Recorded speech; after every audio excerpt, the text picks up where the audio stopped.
Isso. Está decorado. Então, pronto.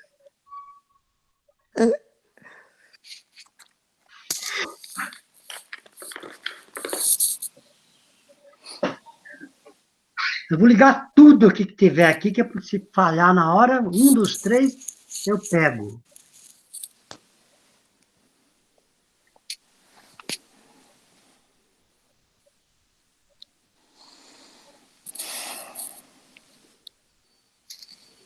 A hora que der a hora aí, a coordenadora aí apita, tá? Tá na hora.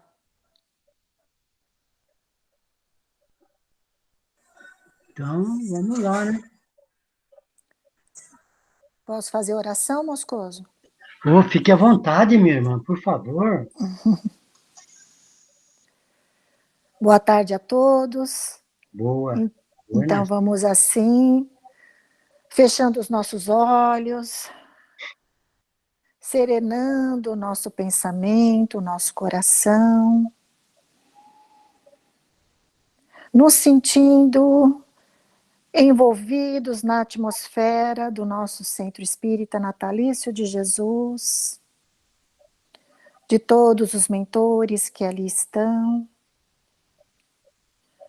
Nós vamos agradecendo, Pai, a oportunidade de estarmos aqui para ouvir mais o seu ensinamento. Rogamos forças e amparo para que nós possamos, acima de tudo, colocar esses ensinamentos em prática. E vamos envolver o nosso querido Moscoso, que vem trazer a conversa de hoje.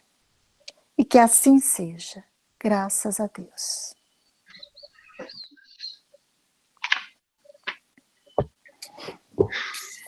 Então, vamos lá. Boa tarde, meus irmãos, minhas irmãs. Muita paz em seus corações. Hoje, nós vamos fazer o comentário do Evangelho, mas antes vamos rogar a Deus e a Jesus e aos bons espíritos que nos dê a saúde para mantermos a calma e a inteligência para lembrarmos dos ensinamentos. O comentário de hoje é do livro Palavras de Vida Eterna, psicografado por Francisco Cândido Xavier, pelo Mensagem do Espírito Emmanuel. Eu peço licença a todos, primeiramente, para ler a lição, a fim de que a gente possa entender melhor. Serviço e inveja. A caridade não é invejosa. Paulo está em 1 Coríntios 13, 14. Muitos companheiros asseveram a disposição de ajudar em nome da caridade.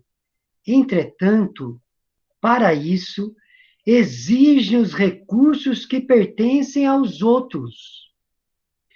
Querem amparar os necessitados, mas dizem aguardar vencimento igual ao do colega que lhes tomou a frente na organização de trabalho. Declaram-se inclinados ao socorro de meninos desprotegidos. Alegam, todavia, que apenas assumirão a iniciativa quando possuírem casa semelhante à do amigo mais próspero. Afirmam-se desejosos de colaborar na construção da fé, amando e esclarecendo a quem sofre. Interpõe, no entanto, a condição de desfrutarem a autoridade dos irmãos que se encarregam desta ou daquela instituição antes deles. Expõe a intenção de escrever na difusão da luz espiritual. Contudo, somente entrarão em atividade quando dispuserem da competência de quantos já despenderam larga parte da vida na estruturação da palavra escrita. Se aspiras a servir ao bem, não te detenhas na cobiça expectante, a pedir que a possibilidade dos outros te passe as mãos. A caridade não é invejosa. Façamos a nossa parte. Muito bem, meus irmãos. Temos aqui duas pérolas importantes nessa lição. Uma é de Paulo, que com apenas 5 palavras, ele forma uma frase de um significado imenso, que é: a caridade não é invejosa.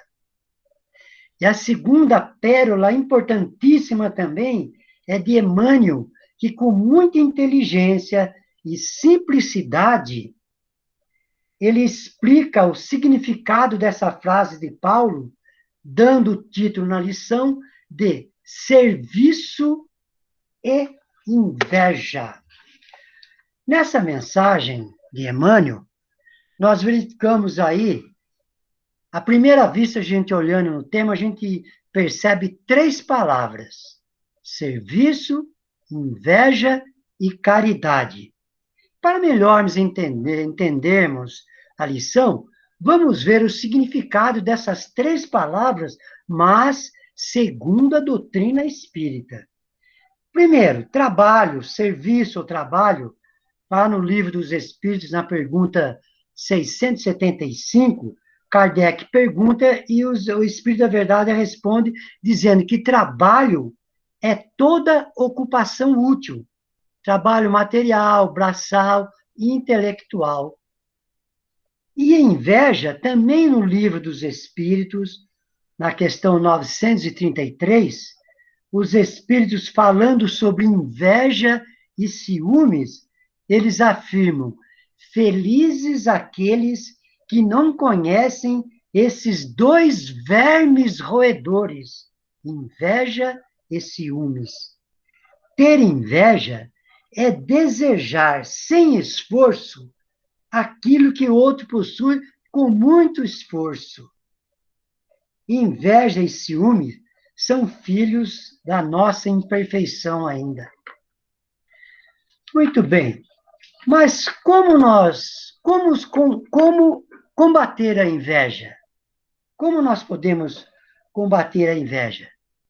Tem 2 fatores aí a serem considerados. O primeiro é nós termos a humildade suficiente de reconhecer em nós indícios de inveja. Reconhecer os nossos limites e não invejar o outro. E adotar o triângulo que nós vamos mostrar agora. Vocês já me ensinaram, nessa altura aqui tá bom, né? Tá dando para todo mundo ver? Nesse triângulo nós temos lá em cima... Um pouquinho mais acima, Moscoso. Obrigado. Aí, tá dando? Ok. Então, nós temos um ponto superior do triângulo, no ápice aí, no vértice, o pensamento. Embaixo, o sentimento e o comportamento. Ou seja, se nós tivermos bons pensamentos, nós vamos ter, consequentemente, bons sentimentos e bons comportamentos. Se tivermos maus pensamentos, nós vamos ter maus sentimentos e maus comportamentos. Assim é a inveja. Se tivermos um pensamento invejoso, nós vamos ter um sentimento invejoso e as nossas atitudes, os nossos comportamentos serão invejosos. Muito bem. Qual a ferramenta para a gente eliminar isso tudo? O orai e vigiai. Orando através da prece, nós vamos adquirir força e vamos vigiar o nosso pensamento. Quando detectarmos qualquer indício de inveja, vamos vigiar e eliminar esse pensamento. Automaticamente estamos eliminando ou trabalhando no sentido de eliminar a inveja. Então, meus irmãos, nós vimos nessa mensagem, até agora nós vimos a palavra trabalho, que é o serviço que ele cita, e inveja. E a caridade, que é a terceira palavra? O que é a caridade?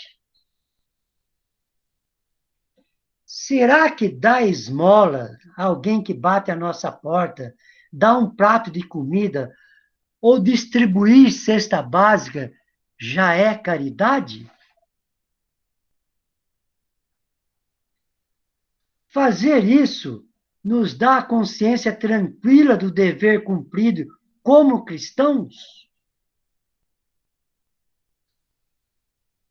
Paulo nos mostra nessa passagem que a caridade é muito mais profunda e importante que nós darmos, distribuirmos cesta básica. E o nosso presidente Luiz sempre fala que nós, no Centro Espírita, no SENGE, nós apenas administramos aquilo que nos é doado. Então, o simples fato de doar cesta básica, nós não estamos fazendo caridade. O sentido de caridade, o conceito de caridade, segundo a doutrina espírita, é muito maior ainda. Agora, é importante lembrar também que esse ato de distribuir cesta básica é um ato caritativo. E como diz Emmanuel, as mãos que ajudam materialmente são as mãos que ajudam espiritualmente. E ainda mais nessa situação que nós estamos vivendo.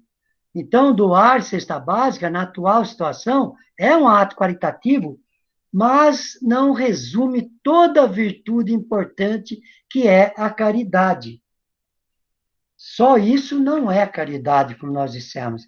E, de fato, se nós formos lá no Livro dos Espíritos, na questão 886, 886, Kardec pergunta ao Espírito da Verdade: qual o verdadeiro sentido da palavra caridade, como entendia Jesus?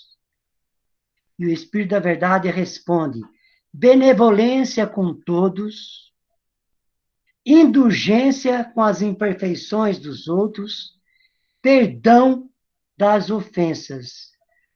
E no livro Missionários da Luz, o instrutor Alexandre diz, orientando a André Luiz, ele diz o seguinte, que o exercício, a prática do exercício, o esporte, é muito importante para o corpo físico, para mantermos o físico, para a saúde física. Mas a virtude é o grande esporte da alma. Então, praticar a caridade, que é a mãe das virtudes, é um esporte da alma. E nós temos, e Paulo, o apóstolo Paulo também nos diz o seguinte, na sua primeira carta, diz o seguinte: e ainda que tivesse o dom da profecia e conhecesse todos os mistérios e toda a ciência, e ainda tivesse toda a fé, de maneira tal que transportasse os montes, e não tivesse caridade, nada seria. Olha que interessante aqui. Ele diz: e ainda que tivesse toda a fé, de maneira tal que transportasse os montes e não tivesse caridade, nada seria.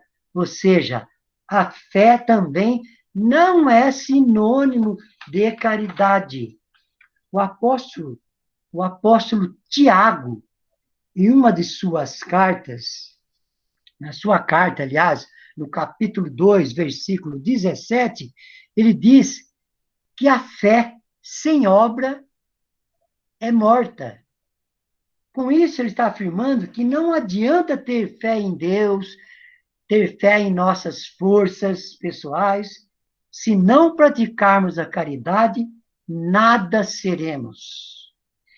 E ainda mais, no Evangelho segundo o Espiritismo, no capítulo 15, item 5, diz o seguinte: todos os deveres do homem se encontram nessa máxima: fora da caridade não há salvação. Mas, voltando à lição de Emmanuel, com o título Serviço e Inveja, nós vemos que Emmanuel começa nos orientando o seguinte, dizendo que tem pessoas que têm a intenção de ajudar. Elas têm a intenção de ajudar, mas elas alegam. Não tenho tempo como fulano tem. O dia que eu for presidente ou pertencer à diretoria do SENGE, como fulano pertence, daí eu vou fazer caridade. Ou então, quando eu estiver aposentado, com as condições financeiras como o presidente do SENGE tem, aí eu vou fazer bastante caridade.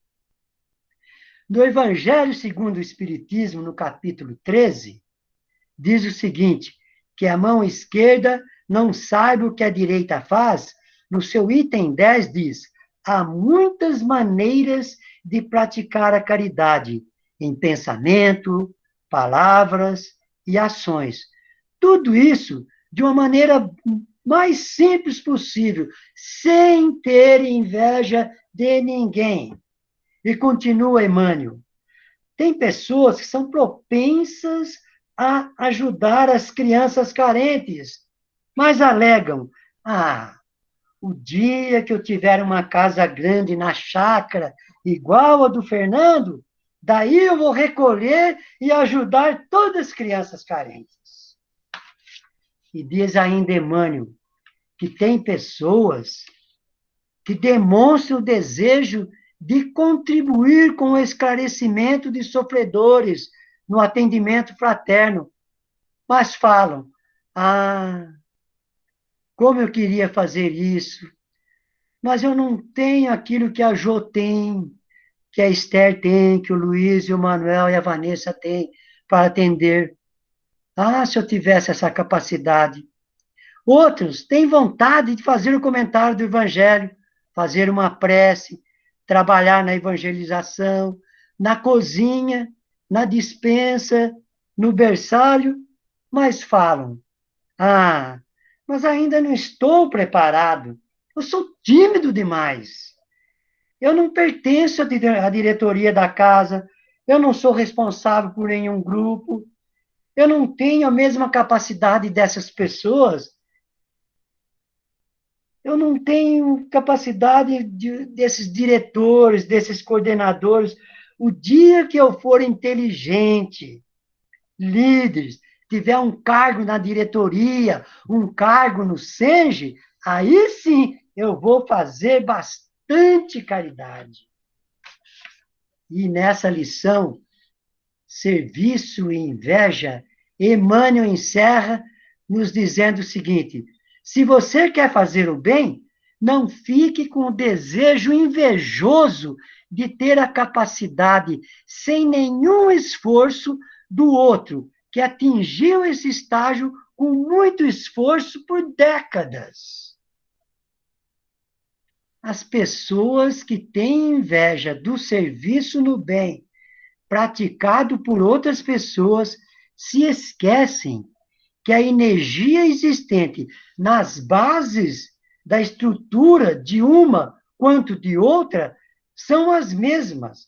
Basta administrar essa energia para o bem, ou seja, todos somos capazes, todos têm capacidade, basta querer, ter vontade e aplicar para o bem. E, finalmente, Emmanuel diz na lição: façamos a nossa parte. E eu encerro esse comentário com uma frase de William Shakespeare, que diz o seguinte: não espere receber flores, plante um jardim. Muito obrigado pela caridade que vocês tiveram em tendo paciência em me ouvir. Uma boa, excelente tarde a todos.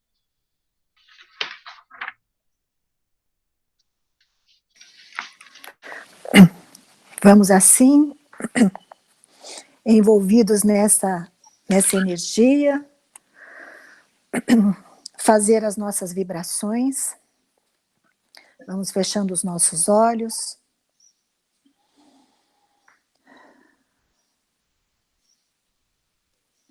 E vamos mentalizando todos aqueles irmãos, encarnados ou desencarnados, que nos vêm à mente agora. E vamos mentalizar também a nossa caixinha de vibrações lá do Senge, que através da oração do Dr. Bezerra, nós vamos rogando energias, vibrações a todos.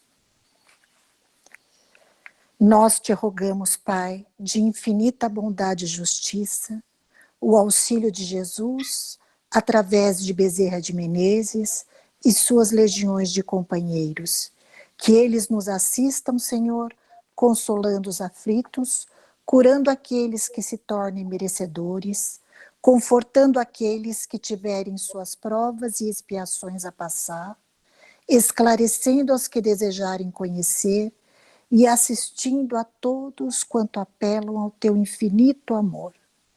Jesus, estende tuas mãos dadivosas em socorro daqueles que te reconhecem, o dispenseiro fiel e prudente. Fazei o divino modelo, através de tuas legiões consoladoras, de teus bons espíritos, a fim de que a fé se eleve, a esperança aumente, a bondade se expanda e o amor triunfe sobre todas as coisas. Bezerra de Menezes, apóstolo do bem e da paz, amigo dos humildes e dos enfermos, movimenta as tuas falanges amigas em benefício daqueles que sofrem, sejam males físicos ou espirituais. Bons espíritos, dignos obreiros do Senhor, derramai as curas sobre a humanidade sofredora, a fim de que as criaturas se tornem amigos da paz e do conhecimento, da harmonia e do perdão, semeando pelo mundo os divinos exemplos de Jesus Cristo. Que assim seja, graças a Deus, graças a nosso Senhor Jesus Cristo, nosso guia e nosso mestre.